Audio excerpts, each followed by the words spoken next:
All right, so I'm having a little bit of a Reading crash out, which is normally how I prepare for the Tilehurst End podcast.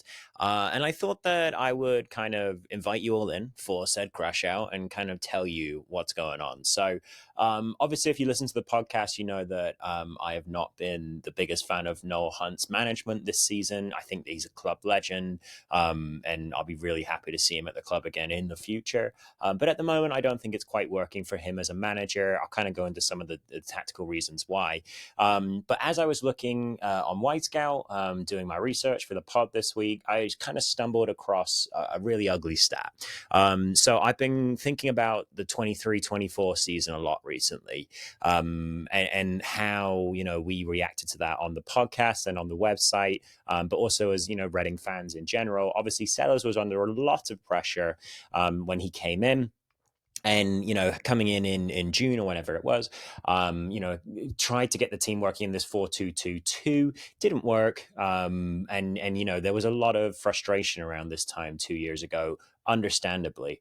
Now Sellers was obviously able to turn things around eventually, so I can completely understand the perspective of Reading fans who think that Noel may well turn this around. Noel may show that he can be a good manager and turn this around.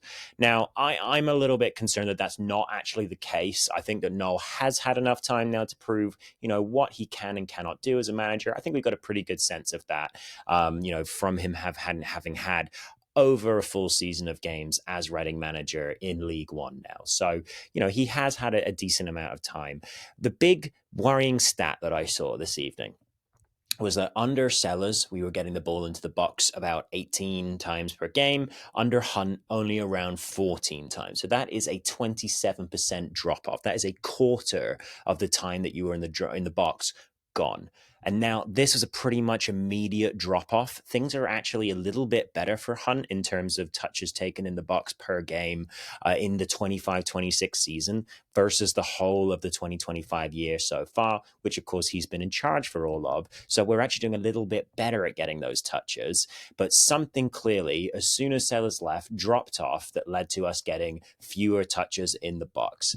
What does that mean? Well, versus 23-24, if we're looking at it then, and remember, that wasn't a great season in terms of final, finishing position. It means that we're getting fewer shots and we're taking more of those shots from further away. We've talked a lot about how we're just really not getting shots from good positions on the podcast recently. Well, right now, we're taking a higher percentage of our total shots from outside of the box, but we're actually getting fewer shots from outside of the box than we were under Sellers. Okay. So we are both shooting from worse positions and shooting less than we used to under this current management style. So what's the big issue? I think if you look at Sellers' style, and the things that he was really into versus what Noel is doing, that kind of gives you an idea of what's going on here. Because I don't think formation wise or anything like that, there's too much different, in terms of Noel and Sellers' teams. It's how those roles work within that and what the players have been told to do. So we know that Sellers is a high pressing manager. His PPDA, his passes per defensive action, that was below 9. It was at 8.8. That's a really good passes per defensive action. It speaks to a team that is getting high up into the opponent's half to try and win that ball, close to the goal. Why do you try and win the ball close to the goal? Because then you have less distance to travel before you can start taking shots. You're often catching teams, when they're not set up to defend, when they're in their build-up shape or something like that. So that's why we did that. So keep that number in mind. 8.8 passes per defensive actions per Sellers. Under Hunt, it's 10.7. So we are, whether you think that's a good thing or a bad thing, there are, good and bad things about pressing. We are a more passive team. We allow the other opposition to do things before we start intervening, basically, with a tackle or an interception or something like that.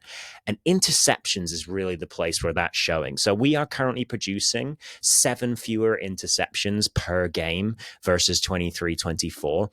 And I think those interceptions are kind of some of those chances that we were creating undersellers that we're no longer creating now, and some of those times that we managed to get into the box and create shots undersellers that we are not getting now. Because again, if we are winning that ball higher up the field, intercepting that ball higher up the field, we have less distance to go to actually get to the goal. And as we saw, we're taking more shots from inside the box and more shots overall undersellers versus Hunt. So that's kind of, one of the things that I see is going on. And I think this mid block that we're sitting in is really a large part of the issue.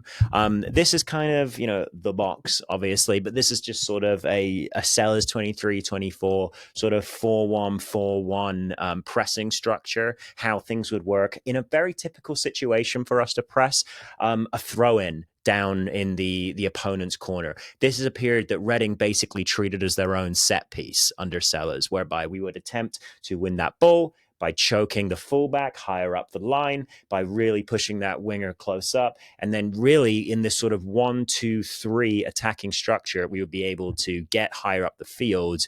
We did leave ourselves a little bit more vulnerable, but we were well drilled in that pressing structure. It wasn't to the point, where we were conceding more goals versus goals scored. So these are kind of some of the things that I'm sort of worrying about with Noel right now.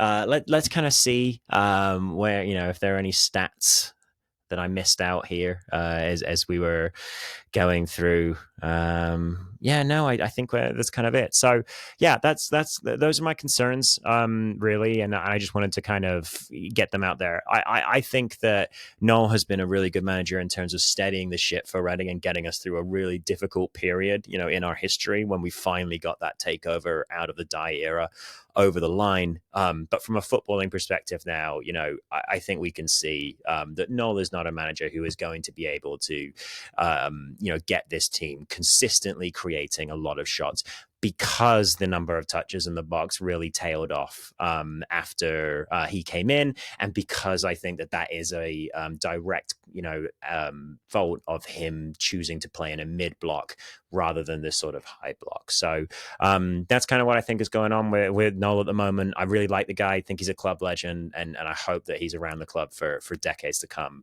But unfortunately, as a manager at this time, it doesn't seem to be working out. It's a primitive take, really.